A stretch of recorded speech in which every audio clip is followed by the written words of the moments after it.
Hey guys, welcome to 18.2 part 3. We're talking about post-transcriptional regulation.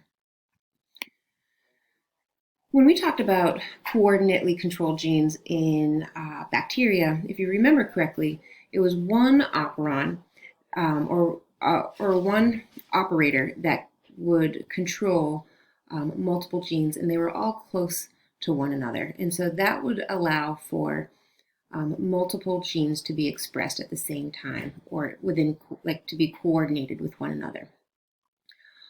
So in eukaryotes, this is not the case. There's a lot more DNA, and there's quite a bit more complexity.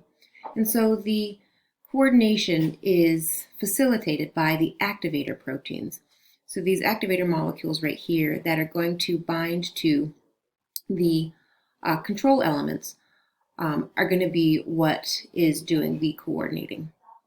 So if they're present, they're going to be present throughout the nucleus, and so they can interact with genes. And so when they are, they can interact with genes anywhere in the genome.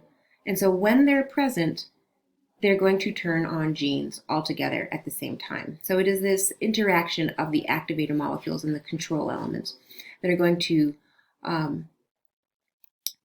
coordinate the expression. And so oftentimes this is done from signals that are outside or extracellular, like hormones. An example of this would be estrogen. Estrogen is a steroid hormone that enters the cell, and it's going to turn on multiple genes throughout the genome that's going to stimulate cell division in the uterus to prepare for pregnancy. Another way that our genes are coordinately controlled is through the nuclear architecture. There are these transcription factories where genes that are going to be expressed together tend to lay more closely together. So scientists used to think of our DNA in the nucleus as less intentional than what it is, sort of like a bowl of spaghetti, when in fact it is seems to be far more intentional than we ever thought. That there are these loops that interact that need to be coordinately controlled or controlled at the same time.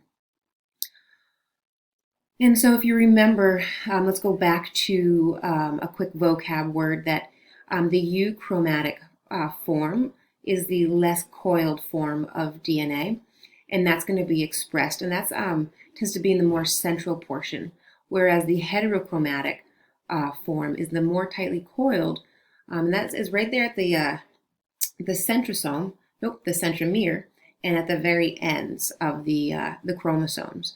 Those tend to be more tightly coiled, and so therefore those areas are going to be less expressed. And so this is once again another way that our genes are controlled through the nuclear architecture. So if the genes are at the ends or in that centromere section, then it will be not expressed or expressed far less.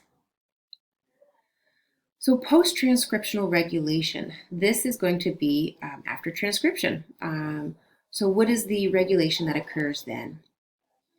Well, we have talked about alternative RNA splicing. So here, as we are taking the pre-mRNA and turning it into the primary transcript, we're going to select specific exons to put together. So if we have exons 1, 2, 3, 4, and 5, to express a certain trait, we might, our enzymes might select just 1, 3, and 4, or 2, 3, and 4. So there is a Drosophila gene with enough alternately spliced exons that can generate about 19,000 different proteins.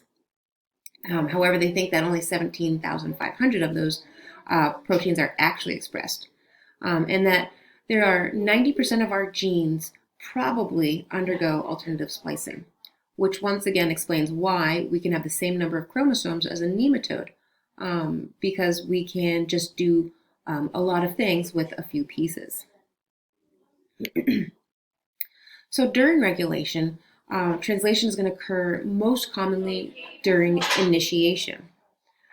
So the translation of mRNA can just be blocked. So if this is our primary transcript, or our mRNA, if there's this phosphorus added onto it, or this phosphate added onto it, it's just going to physically block the translation. The ribosome, it can't fit and go through the ribosome to be translated.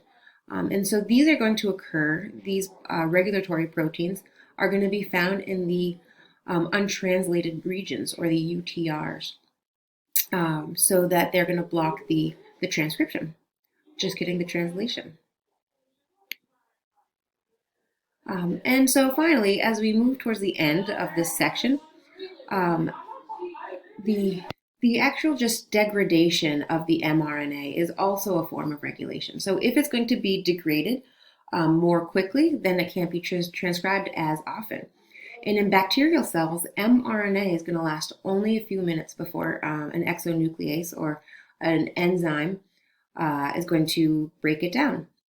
And so this immediate cleanup allows for bacteria to respond rapidly to changing environments. So just like we saw with the lac operon, when a bacteria cell, the E. coli cell, didn't need to break down lactose anymore, they needed those genes, or those primary transcripts, to be degraded immediately, because they don't want to waste energy making proteins that they don't need.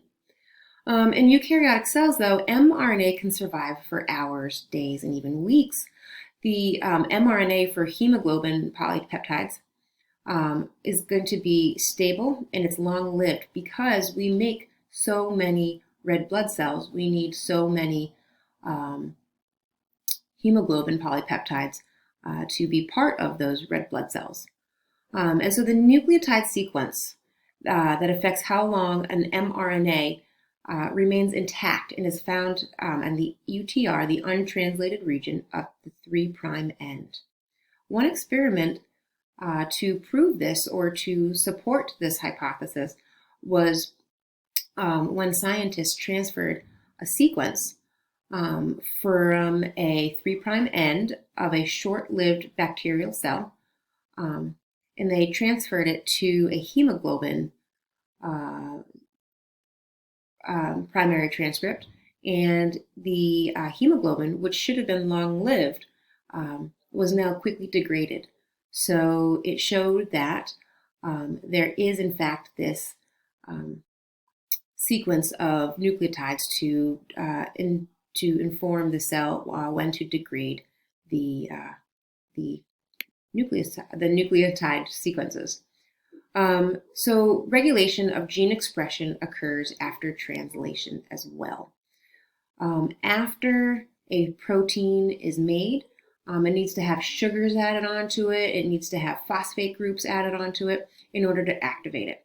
And so it also can be cleaved. So a proinsulin, so this is pro meaning before the precursor molecule to insulin is cleaved into 2 molecules to produce the active hormone of insulin. And so regulation can occur at any of these places in the post-transcriptional part of the central dogma.